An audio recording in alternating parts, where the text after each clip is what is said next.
We previously discussed isomorphisms between vector spaces, link in the description to that video. We saw how if two vector spaces are isomorphic, their algebraic structures are exactly the same, and so the differences between them are purely notational, the names of the vectors and all that. But we didn't talk about geometric structure, which is induced by an inner product.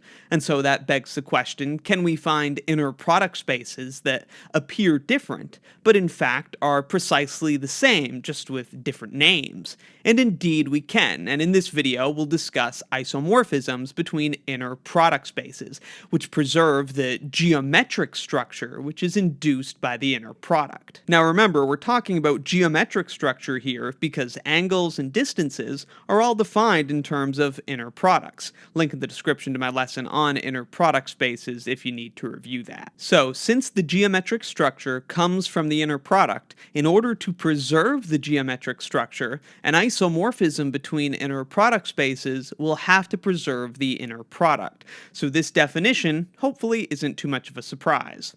Let V and W be inner product spaces. If T is a linear transformation from V to W that is 1 to 1, onto, and preserves inner products, then T is what we call an inner product space isomorphism. It is an isomorphism from the inner product space V to the inner product space W. Let's make sure we know what all this stuff in the definition means. 1 to 1 means it preserves distinctness, so it maps distinct vectors in V to distinct vectors in W. Onto means that every vector in W is the image of at least one vector in V. And all of this about preserving the inner products, well, this just says the inner product of the images of two vectors in the codomain has to equal the inner product of those same vectors in the domain. So we've got an inner product of two vectors in the domain. Once we transform them through the transformation T, the inner product of those images can't be changed. It has to be exactly the same. And so by preserving all of these inner products, the transformation will preserve all of the geometric structure. If T is an inner product space isomorphism, its inverse is as well. And so rather than saying just that V is isomorphic to W, we may just say that V and W are isomorphic, because if there's an isomorphism from one to the other, you could take the inverse to go the other direction. Just as with vector spaces, each n-dimensional inner product space is also isomorphic to Euclidean n-space. I'll leave a link in the description to a video where we prove that, but this means that Rn, just as with vector spaces, Rn is a perfect model for every n-dimensional inner product space. This theorem tells us exactly what that isomorphism would be from a given inner product space to Rn.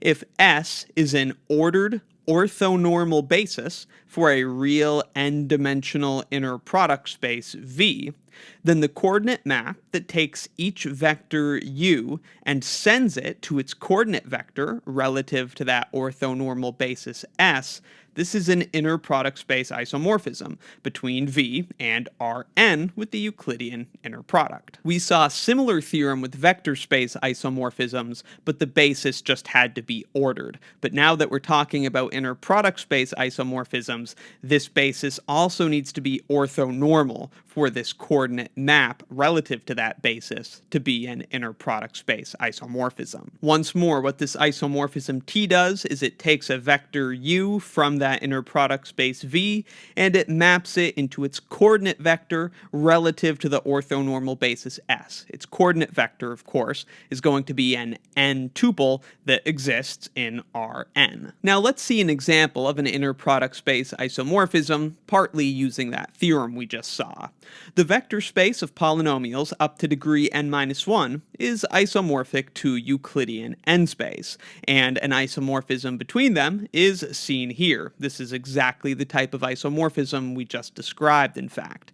So what it does is it takes an arbitrary polynomial from the space, and it maps it to the ordered n-tuple that just consists of the coefficients of the polynomial, a0, a1, a2, and so on, all the way up through an-1. What you should notice here is this, the image of the polynomial under the transformation, is the coordinate vector of the polynomial, with respect to the standard basis for the polynomial space. The standard basis for this polynomial space is just this set here, consisting of 1, x, x squared, x cubed, and so on up to x to the n minus 1.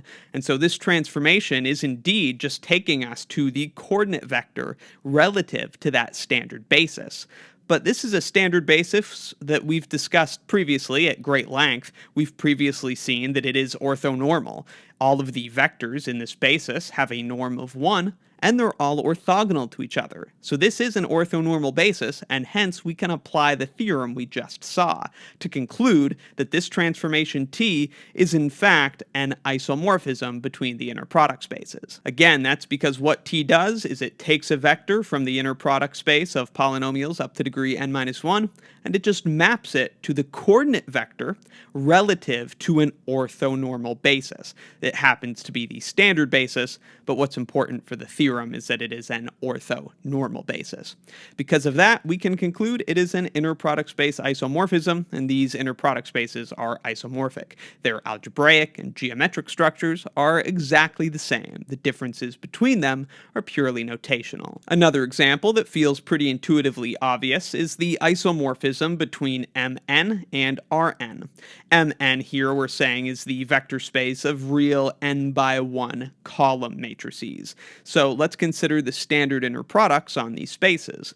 On Rn, the standard inner product is the dot product, and on Mn, the standard inner product of two matrices is the trace of the transpose of one times the other. We've gone over this previously. It turns out that this inner product on the matrix space is actually just the sum of the products of the corresponding entries of the matrices, but this is the formula that describes that. So the inner product of a matrix U with a matrix V, it is the trace of U transpose times V, but if you do that out, the details show that it is in fact just the sum of the products of the corresponding entries of U and V.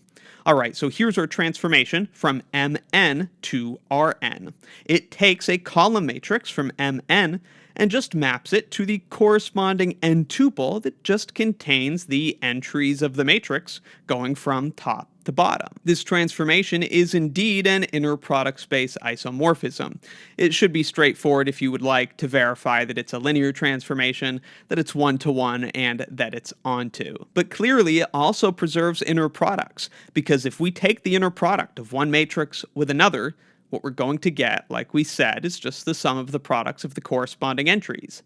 But sum of the products of the corresponding entries is exactly how dot products in Rn work. So indeed, the inner product of this matrix with some other matrix would be exactly the same as the inner product of this matrix with the image of that other matrix under this transformation. Indeed, it's not surprising that the difference between these spaces is just in notation. One space uses matrix notation, and the other one uses parentheses, the sequence or n-tuple notation. Note also, in the previous example, we applied our theorem to conclude that T was an isomorphism between the spaces, but we also could have just considered how the inner products work to see that it does preserve inner products. If P and Q are just two arbitrary polynomials from the polynomial space, their inner product in that space is just the sum of the products of their corresponding coefficients.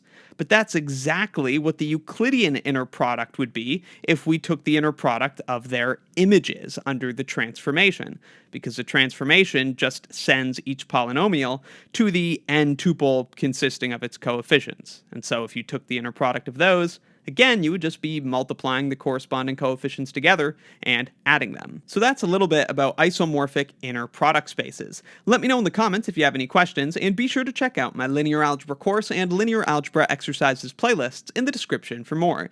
If you find my videos helpful, please consider supporting what I do by joining Wrath of Math as a channel member. You can get early and exclusive access to additional videos and extra practice, and if you join at the premium tier or above, you can access the lecture notes used in this course.